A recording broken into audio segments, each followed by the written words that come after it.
Juntos no Enem. Governo do Estado do Rio Grande do Norte.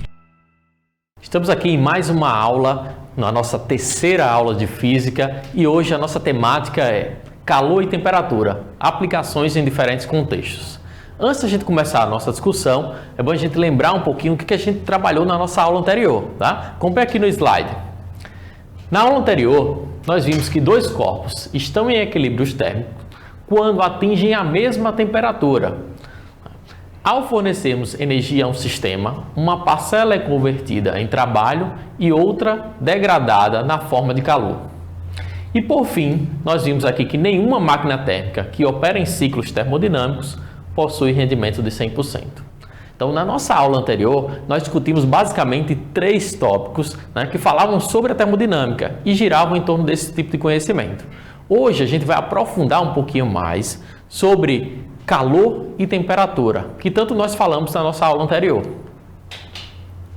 O objetivo da nossa aula é compreender fenômenos decorrentes da interação entre a radiação e a matéria em suas manifestações, em processos naturais ou tecnológicos, ou em suas implicações biológicas, sociais, econômicas ou ambientais. Assim como nas nossas duas aulas anteriores, o objetivo da aula de hoje também tem relação com as competências e habilidades que nós vemos na matriz curricular do Enem. Diante disso, algumas considerações iniciais são fundamentais para que a gente compreenda a diferença conceitual entre calor e temperatura. Acompanha novamente aqui no slide comigo. Termologia é a área da física que estuda os fenômenos relativos ao aquecimento, resfriamento, mudança de estado físico em que os corpos recebem ou cedem energia por meio do calor. Assim, é fundamental compreender as diferenças conceituais entre calor e temperatura, bem como suas implicações no estudo dos fenômenos nos mais variados contextos. Então, pessoal, para que a gente compreenda um pouquinho sobre o que é calor e sobre o que é temperatura, a gente vai aprofundar dentro da área da termologia. Logia significa estudo, termo tem a ver justamente com temperatura, com recebimento de energia na forma de calor ou perder energia para o ambiente, ok?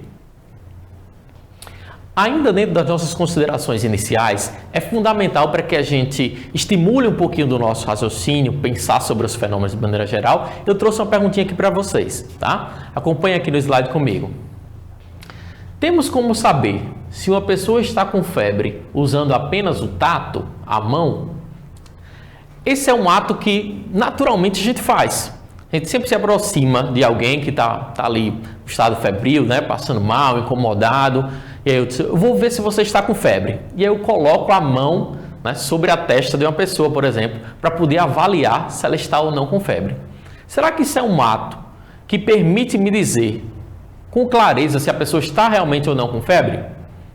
Imagine o seguinte: a nossa sensação térmica ela tem a ver com a nossa temperatura corporal, assim como com a temperatura corporal da pessoa que você vai avaliar se ela está ou não com febre. Então, pessoal, é muito importante a gente ter clareza que a sensação térmica ela pode ser diferente. Agora mesmo, se você chegar em casa e pegar dois objetos que estão, vamos supor, no seu ambiente da sala da sua casa, um de metal e outro de madeira. Eles estão lá, por exemplo, vamos supor que esteja 3 horas, 4 horas na sala da sua casa. Quando você vai tocar num objeto de metal e toca num objeto de madeira, você vai ter sensações térmicas diferentes. Você pode fazer isso agora. Você vai perceber que aparentemente o metal ele parece mais frio, porque o metal ele é um bom condutor de calor. Consequentemente, ele retira energia na sua mão e aí você tem a sensação de que ele está mais frio. Já a madeira, ele é um isolante térmico e ele não troca calor com toda facilidade, fazendo com que você tenha a sensação térmica que aparentemente ele está mais quente. Então, pessoal, baseado nisso, é fundamental a gente saber que esse tipo de avaliação, você tocar uma pessoa para avaliar se ela está ou não com febre, ela é bastante duvidosa. Tá? Então, eu preciso ter conhecimento do conceito fundamental dentro da termologia, que é o conceito de temperatura. Nós falamos sobre ela na nossa aula passada, mas é importante a gente aprofundar um pouquinho mais esse conceito para que a gente possa ter mais clareza. O que é temperatura? Temperatura é a medida da agitação molecular. Quanto maior essa agitação molecular de um corpo, maior é a temperatura. Vamos imaginar o seguinte, né? Vocês já vêm estudando física e química há um certo tempo, e a gente entende que tudo que está à nossa volta é formado de átomos e de moléculas. Então significa dizer que se eu der um zoom aí muito próximo de um objeto e conseguisse ver com clareza, conseguiria ver os átomos que compõem esse objeto. Esses átomos, eles estão lá em constante agitação. Essa agitação é a medida dessa agitação que me dá a grandeza física chamada temperatura. Tá? Então, vamos olhar aqui no slide, que eu tenho uma sequência de um termômetro com diferentes níveis de diferentes temperaturas. Cada nível desse está medindo uma agitação molecular. Professor, então quer dizer que quando eu uso um termômetro para avaliar se eu estou com febre, é isso que ele está medindo? Sim. Nós geralmente usamos um termômetro, né, à base de mercúrio. E aqueles 3 minutinhos que a gente espera ao colocar o termômetro em contato com o nosso braço, né, debaixo do braço, é o tempo para o nosso corpo e o termômetro trocarem energia. Eu pego o termômetro que está na temperatura ambiente, coloco ele em contato com o meu corpo, eles vão trocar energia até que o termômetro fique com a mesma temperatura que o meu corpo. Né? E atinge, por exemplo, entre 36, 36,5 até 37 graus é a temperatura normal. Acima de 37 a gente já entra no estado febril. Tá? Então grave essa informação para vocês. Temperatura é a medida da agitação molecular. Quanto maior a agitação das partículas, maior é a temperatura do corpo. Ok? Uma outra perguntinha para continuar a nossa discussão. Eu queria que vocês acompanhassem com bastante atenção essas duas perguntas que tem aqui no slide. Tá? Fisicamente, o que significa dizer? Ontem à noite eu estava com muito calor. Ou eu estou com tanto frio nesse quarto. Pessoal, quando nós falamos de temperatura e calor, é muito comum que a gente confunda essa terminologia, essas duas terminologias. Essas duas frases que aparecem aqui, né, é muito natural para que a gente utilize no nosso dia a dia. Ah, estou com muito calor. Mas eu queria chamar a atenção de vocês. Calor, pessoal, não é algo que um corpo possa ter. Calor é energia térmica em trânsito, quando existe entre os dois corpos uma diferença de temperatura. O que um corpo pode ter é temperatura. Sim, de fato, a minha temperatura corporal é 36,5 graus Celsius. Então, ok, um corpo pode ter temperatura, mas um corpo não tem calor. Calor é um processo pelo qual dois corpos vão trocar energia quando existe uma diferença de temperatura. Lembram que na aula passada eu dei um exemplo para vocês de qual é o nosso interesse quando a gente pega um copo com água na temperatura ambiente, acabou de tirar do filtro, tá, e coloca cubos de gelo. Qual é o meu interesse? O meu interesse é que a água ela diminua a sua temperatura. Para que a água diminua a temperatura, ela precisa perder energia. E para quem que ela perde energia? Ela perde energia para o gelo.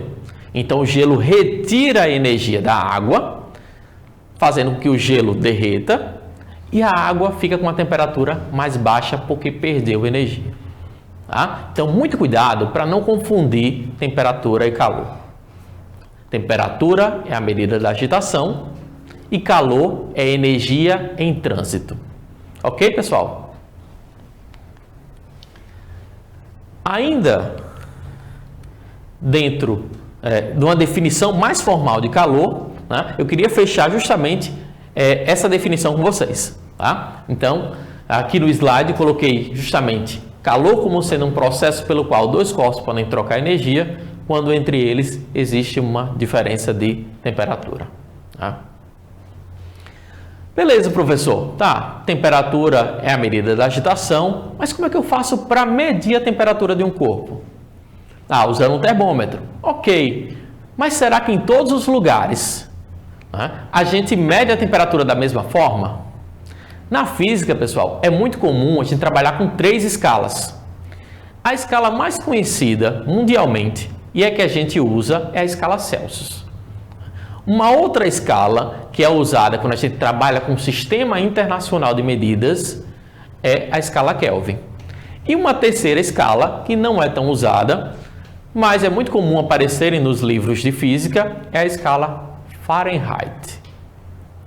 Diante disso, pessoal, eu preciso compreender também como é que se dá a transformação de um valor numa escala para uma outra. E aí eu trouxe esse gráficozinho para vocês aqui. Acompanhe no slide, né, cada detalhe dessas 3 escalas. A primeira escala que aparece aqui no lado esquerdo do slide é a escala Celsius. Na escala Celsius, eu tenho o 0 como sendo o ponto de fusão da água. Lá em cima, eu tenho sendo o valor 100, que é o ponto de ebulição da água. E na parte inferior da escala, eu tenho o menos 273, que seria a menor temperatura do universo. É o que a gente chama de zero absoluto. Nós falamos um pouquinho sobre ele na aula passada. Na escala do meio, né, a gente tem a escala Kelvin. Na escala Kelvin, eu tenho valores diferentes da escala Celsius. Eu tenho 273 como sendo o valor para o ponto de fusão da água. Eu tenho o valor 373 para o ponto de ebulição da água. E tenho o 0 Kelvin, ou o zero absoluto, como sendo a temperatura mínima dessa escala. A nossa terceira e última escala é a escala Fahrenheit. Na escala Fahrenheit, eu tenho outros 3 valores. Para o ponto de fusão da água, 32. Para o ponto de ebulição da água, 212. Já a menor temperatura na escala Fahrenheit é o menos 459,4. Então, está aqui no slide justamente as 3 escalas que são mais usadas dentro da física. Professor, e como é que eu faço então para transformar o valor de uma escala em outra? Eu vou usar essa equação que está no lado direito do slide. Repare que eu tenho a escala Celsius, a escala Kelvin e a escala Fahrenheit. Eu vou usar justamente essa última equação, onde diz o seguinte: a temperatura em Celsius dividido por 5 é igual à temperatura em Kelvin menos 273 sobre 5 e que é igual à temperatura em Fahrenheit menos 32 sobre 9. Tá? Essa, pessoal, é a equação que me permite transformar qualquer temperatura dentro dessas 3 escalas. Professor, e na prova do Enem, qual é a mais usada? Quais são as escalas mais usadas? Pessoal, geralmente, na prova do Enem, as que mais aparecem é Celsius e Kelvin. Tá? Então, fica essa dica, treina em casa, pratica, pega uma lista de exercício. Tá? É sempre bom estar relembrando a transformação entre essas escalas. Ok? Beleza. Agora que a gente já sabe como quantificar a temperatura, é fundamental que a gente saiba agora como quantificar o calor, como quantificar a quantidade de energia envolvida em processos em que tem variação de temperatura ou mudança de fase. Vamos conhecer cada um deles? Primeiro, pessoal, acompanha comigo aqui no slide da primeira equação que vai aparecer na parte de calorimetria. Quantidade de calor sensível. O que é a quantidade de calor sensível? É a quantidade de energia envolvida em fenômenos que ocorrem em variação de temperatura da substância. E aí aparece a primeira equação dentro da calorimetria. E aparece aqui, ó, Q é igual a mc ΔT. Que equação é essa? Essa equação, ela relaciona justamente as grandezas que aparecem aqui embaixo. O Q é a quantidade de calor sensível O M é a massa, o C é o calor específico e o ΔT é a variação de temperatura. Pessoal, queria chamar a atenção de vocês para o conceito de calor específico.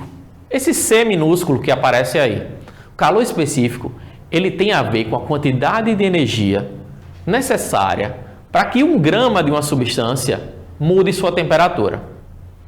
Vamos imaginar a mesma situação que eu falei na aula anterior. A gente chega na praia 10 horas da manhã. Quem é que está mais quente? A areia ou a água? Vai dizer, professor, é a areia. O que é que tem a ver isso com o calor específico que a gente vai estudar aqui hoje? Pessoal, tanto a água quanto a areia estão recebendo a mesma quantidade de energia do Sol. Só que a areia aquece mais rapidamente que a água. Por que isso acontece? Porque o seu calor específico é menor. Ou seja, ele precisa de menos energia para aumentar a sua temperatura. E se eu chegar no final da tarde, 5 horas da tarde, se eu chegar na praia? Melhor, vamos tomar um banho à noite.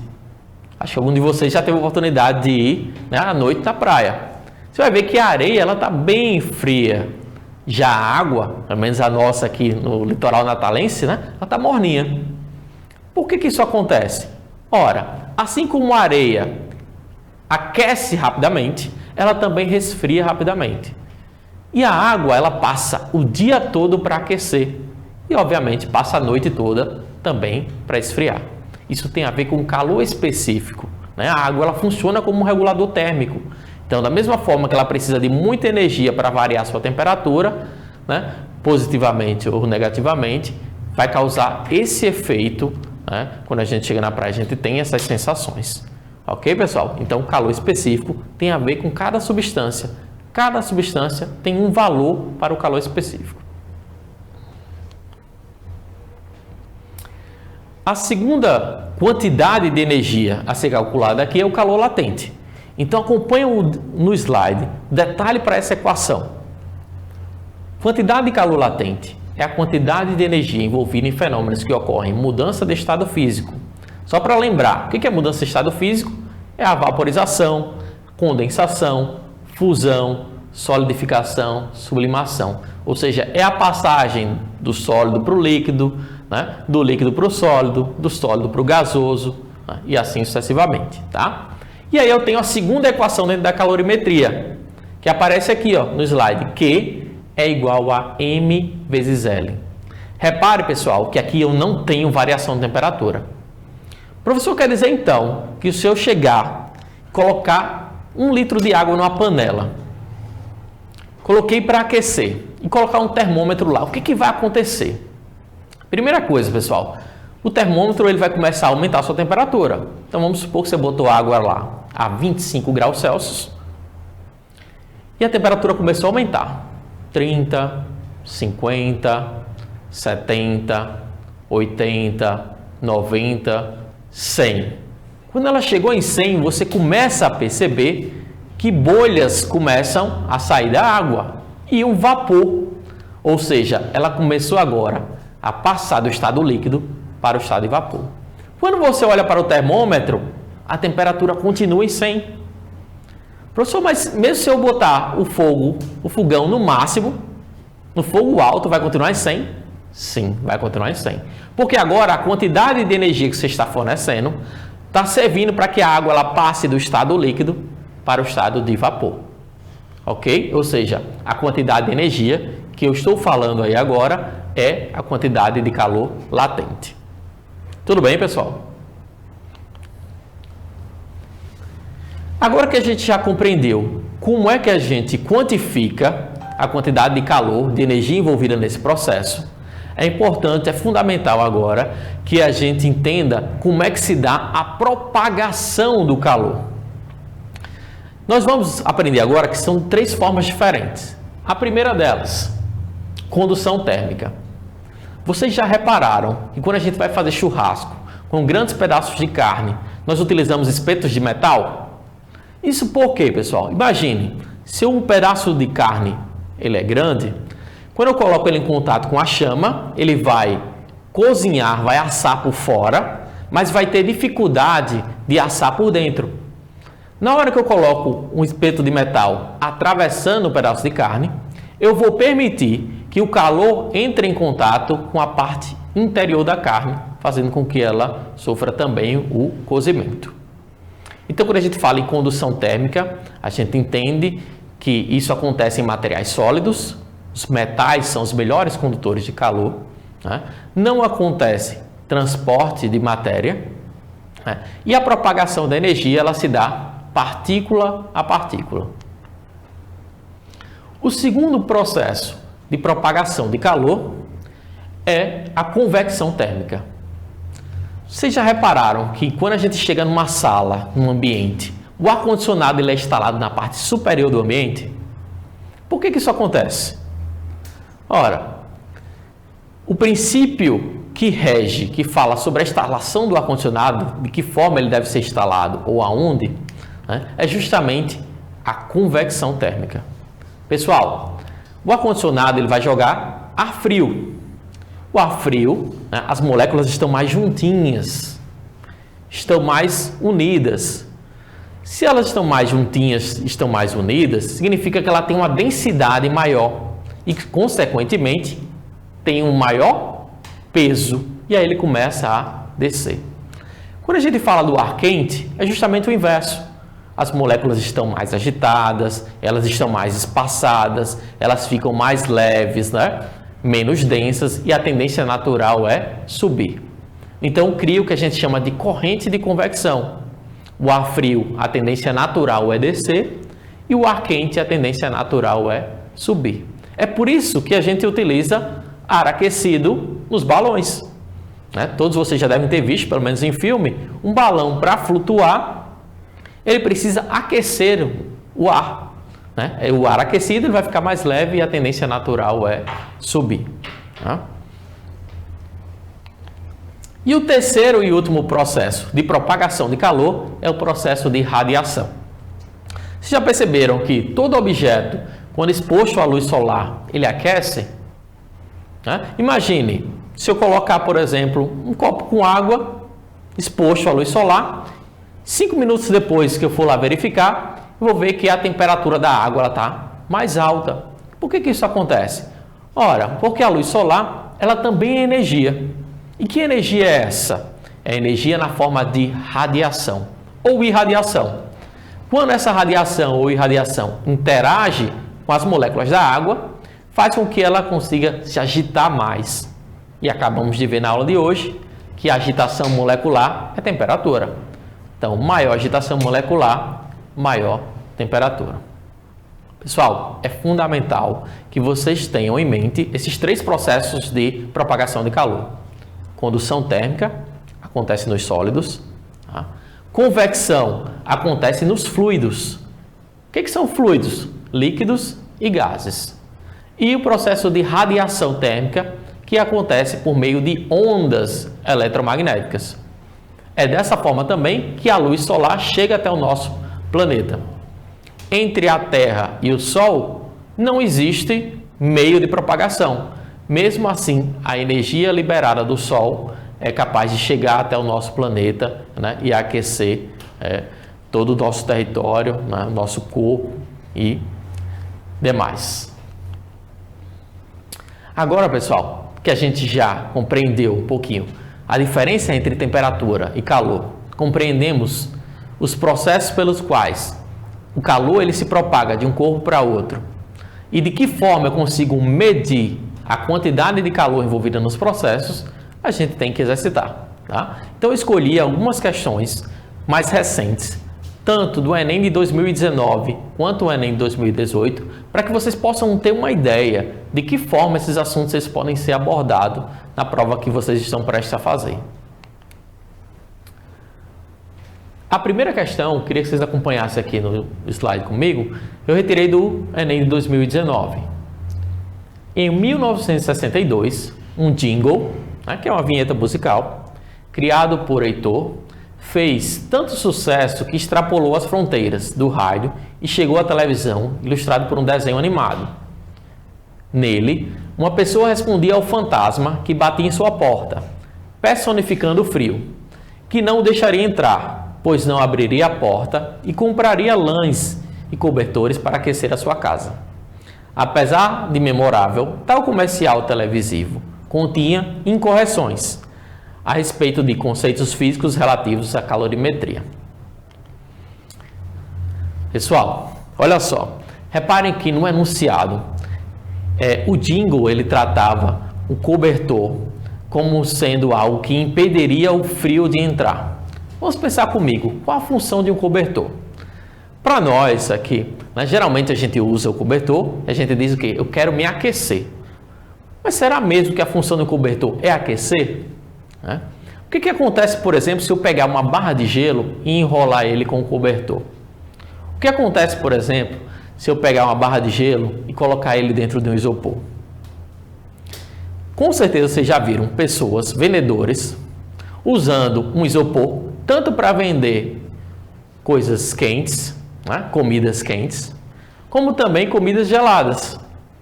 Ou seja, a função do cobertor e a função de um isopor é apenas o quê? Isolar. Não é aquecer ou resfriar, e sim dificultar a troca de energia entre o ambiente interno e o ambiente externo. Então, por exemplo, se eu pego um isopor e coloco picolé dentro, ele vai dificultar a entrada de energia do ambiente para dentro do isopor, fazendo com que os picolés permaneçam mais tempo gelados. Agora, se eu pegar salgados fritos, por exemplo, quentinhos, e coloco dentro de um isopor, o isopor vai dificultar a perda de energia dos salgados para o ambiente, mantendo-os mais aquecidos. Então, pessoal, muito cuidado com a ideia que a gente trabalha com o isolante térmico. Isolante térmico tem como função dificultar a troca de energia. Vamos analisar cada uma das alternativas que estão aqui no slide, tá? Para solucionar essa incorreção, deve-se associar a porta e os cobertores, respectivamente, às funções de: letra A, aquecer a casa e os corpos? Não. Nós acabamos de ver que a função de um cobertor e da porta, nesse caso, não é aquecer o corpo. Letra B, evitar a entrada do frio na casa e nos corpos? Também está errado, pessoal. Porque a sensação de frio, na verdade, ela tem relação com a perda de energia para o ambiente. Ok? Lembram daquela frasezinha que eu falei agora há pouco aqui no slide? Eu estou com frio. Na verdade, o que você está é perdendo energia para o ambiente. Então, fisicamente, letra B está incorreta. Letra C, minimizar a perda de calor pela casa e pelos corpos. Ok, vamos deixar essa daí para analisar no finalzinho. É uma possível resposta. Letra D, diminuir a entrada do frio na casa e aquecer os corpos. Errado. Nós acabamos de ver que a função não é aquecer. Letra E, aquecer a casa. Também está errado, novamente, pelo mesmo motivo. Então, a nossa alternativa correta é letra C, minimizar a perda de calor pela casa e pelos corpos.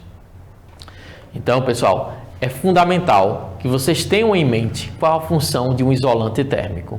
É dificultar a troca de energia entre o meio interno e o meio externo. Então, essa é a função de um cobertor, de um lençol, de um isolamento térmico, de uma porta, de uma janela dupla de vidro. Tá? Vamos agora para a nossa segunda questão, que foi tirada do Enem de 2019. Vejam que esses assuntos são recentes, nos 2 últimos anos caiu na prova do Enem. Vamos acompanhar aqui no slide, tá? Em uma aula experimental de calorimetria, uma professora queimou 2,5 gramas de castanha de caju crua para aquecer 350 gramas de água em um recipiente apropriado para diminuir as perdas de calor. Com base na leitura da tabela nutricional a seguir e da medida de temperatura da água, após a queima total do combustível, ela concluiu que 50% da energia foi aproveitada. O calor específico da água é 1 caloria vezes grama a menos 1, vezes grau Celsius a menos 1, e sua temperatura inicial era de 20 graus Celsius. A tabela nutricional aparece aqui embaixo, que diz o seguinte: a quantidade por porção de 10 gramas, né, de 2 castanhas. O valor energético correspondente a 10 gramas é 70 quilocalorias. Carboidrato, 0,8 gramas. Proteína, 3,5 gramas. Gorduras totais, 3,5 gramas. Outra coisa que eu queria chamar a atenção de vocês, antes da gente ir para a resolução, é que vocês vejam que existem informações no enunciado que não vão ser usadas na nossa questão. Então é importante que vocês selecionem aquilo que é útil para você responder a questão e o que não é útil. Nesse caso aqui, pessoal, o que é útil para a gente é a quantidade de energia, 70 quilocalorias, para 10 gramas da castanha. Tá?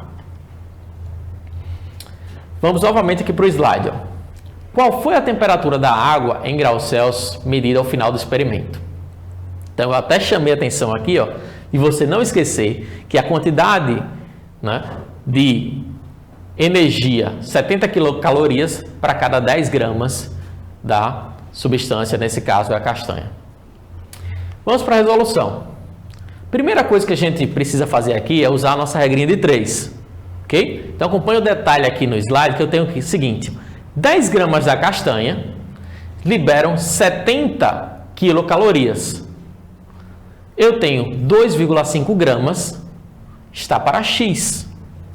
Ora, fazendo essa regrinha de 3, eu vou ter, né, 10 vezes X é igual a 70 vezes 2,5, o que me dá 70 vezes 2,5 é igual a 175, dividido por 10, eu vou ter no final 17,5 quilocalorias.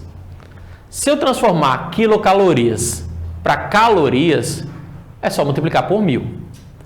Lembram da aulinha que vocês tinham lá de medida de comprimento? 1 quilômetro é 1000 metros. Então, esse casinho que aparece aqui representa 1000. Então, quando eu falo 1 quilocalorias, eu estou falando de 1000 calorias. Tá? O enunciado também nos deu uma outra informação importante. Novamente, eu coloquei aqui embaixo do slide, ó, 50% só da energia ele é aproveitada. Significa dizer que dos 17.500 calorias, apenas 8.750 serviram para aquecer efetivamente a água. Vou pegar esse valor, 8.750, e vou substituir na equação do calor sensível. Lembra que o calor sensível é aquele que mede a quantidade de energia envolvida em processos em que eu tenho variação de temperatura. Eu não tenho mudança de fase, ok? Então vamos lá, substituindo. Quantidade de energia, acabei de calcular, 8.750. A massa de água que foi aquecida é 350 gramas. O calor específico da água é 1. E a variação de temperatura é o que eu vou calcular na minha equação. 350 vezes 1, 350. Quando eu mudo o lado da igualdade, ele vai passar para o lado esquerdo da equação, dividindo. De forma que eu fico com a variação de temperatura é igual a 8.750 dividido por 350. Qual o resultado disso? 25. Eu calculei agora a variação de temperatura. Ou seja, quando na situação descrita foi aquecido 2,5 gramas de castanha, permitiu-se que variou a temperatura de 25 graus Celsius. Ora, se a água ela estava inicialmente a 20 e variou 25, qual é a nova temperatura da água? É 20 mais 25. Temperatura final da água, 45 graus Celsius. A alternativa C é a correta. Tá? Terceira questão foi retirada também no Enem de 2018. Vamos acompanhar comigo no enunciado aqui. 2 jarras idênticas foram pintadas, uma de branco e a outra de preto, e colocadas cheias de água na geladeira. No dia seguinte, com a água a 8 graus Celsius, foram retiradas da geladeira e foi medido o tempo decorrido para que a água em cada uma delas atingisse a temperatura ambiente. Em seguida, a água das 2 jarras foi aquecida até 90 e novamente foi medido o tempo decorrido para que a água nas jarras atingisse a temperatura ambiente. Então, pessoal, o que eu tenho aqui? Que fenômeno eu estou analisando? Eu tenho uma massa de água, melhor, duas massas de água, uma em cada jarra, uma numa jarra branca, outra na jarra preta. Antes da gente ir para a questão em si, eu queria que vocês pensassem um pouquinho. Quando a gente vai caminhando na rua, que a gente está usando uma roupa escura, vocês acham mais agradável quando está um sol, dia ensolarado, ou menos agradável do que uma roupa clara? Vocês já perceberam que as roupas escuras, elas aquecem mais? É exatamente o mesmo fenômeno que a gente vai descrever aqui. Se eu tenho uma jarra pintada de branco e a outra pintada de preto, a jarra pintada de preto, ela vai absorver energia do ambiente, muito mais do que o branco. A gente ainda vai estudar aqui nas próximas aulas que o preto, ele é a ausência de cor. Significa dizer que um corpo pintado de preto absorve todas as cores e não reflete nenhuma. Então, se ele está incidindo radiação, ele vai absorver essa radiação, de maneira que ele vai demorar mais para atingir a temperatura ambiente. Já o branco é a junção de todas as cores. O branco é a reflexão de todas as cores. Então, se eu tenho um objeto pintado de branco, ele vai refletir todas as cores. Nesse caso da jarra, a jarra preta, ela vai absorver energia do ambiente e a jarra branca, ela vai absorver muito menos energia. Então, esse é o motivo pelo qual, o que a gente vai ter aqui? Que a jarra preta, ela demorou menos tempo nas duas situações para atingir a temperatura ambiente. Tá? Por último, pessoal, a gente tem a quarta e última questão, que para preparar uma sopa instantânea, uma pessoa aquece um forno micro-ondas 500 gramas de água. Em uma tigela de vidro, 300 gramas. A temperatura inicial da tigela e da água era 6 graus Celsius. Com o forno de micro-ondas funcionando a potência de 800 watts, a tigela e a água atingiram a temperatura de 40 graus Celsius em 2,5 minutos. Considere os calores específicos do vidro igual a 0,2 e da sopa igual a 1. E que 1 caloria é igual a 4,2 joules. Eu quero saber que percentual aproximado da potência usada do micro-ondas é efetivamente convertido em calor. Pessoal, na aula de hoje que a gente está vendo essa questão aqui, também tem relação com a parte de rendimento que nós vimos na aula passada. Tá? Acompanhe o detalhe. Essa questão é um pouquinho mais complexa. Eu queria que vocês acompanhassem cada detalhe no slide da resolução. Novamente, eu vou usar a regrinha de 3. A potência do micro-ondas é de 800 watts. Significa 800 joules de energia a cada 1 segundo. O micro-ondas ele foi usado durante 2 segundos, ou melhor, 2 minutos e meio. Significa 150 segundos. Fazendo essa regrinha de 3, 800 joules está para 1 segundo, assim como x está para 150 segundos. Eu vou ter que x é igual a 120 mil joules. No enunciado, ele também diz que 1 joule corresponde a 4,2 calorias. Fazendo essa transformação, eu tenho que 120 mil joules de energia corresponde a 28.571 calorias. Né? É esse dado que tem aqui embaixo do slide. É com essa informação, 28.571 calorias, que eu vou começar a resolução da questão. Foi colocada no micro-ondas, pessoal, a tigela de vidro e a sopa. Então, eu preciso usar os valores correspondentes à tigela de vidro e à sopa. Vamos lá. A massa da tigela de vidro, 300 gramas. O calor específico da tigela de vidro, 0,2. E a variação de temperatura foi de 6 até 40, ou seja, 34 graus Celsius. Já a sopa, a massa da sopa era 500 gramas. O calor específico da sopa era 1 e a variação de temperatura é a mesma da tigela, 34 graus Celsius. Fazendo essa relação matemática, eu tenho que 300 vezes 0,2 vezes 34, dá 2040, mais 500 vezes 1 vezes 34, vai dar 17.000. A quantidade de energia total do sistema foi 19.040. Professor, mas o micro-ondas não forneceu 28.571? Exato, o micro-ondas forneceu tudo isso, mas apenas 19.040 foi usado para aquecer o conjunto tigela-sopa.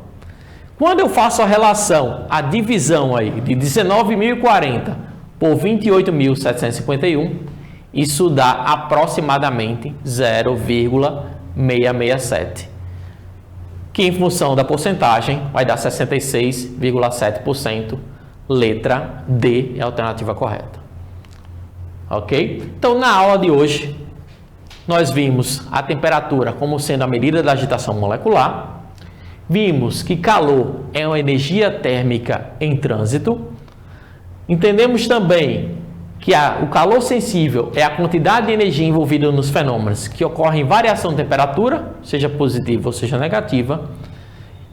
Vimos que o calor latente é a quantidade de energia envolvida em fenômenos que ocorrem mudança de estado físico, sólido, por líquido ou gasoso.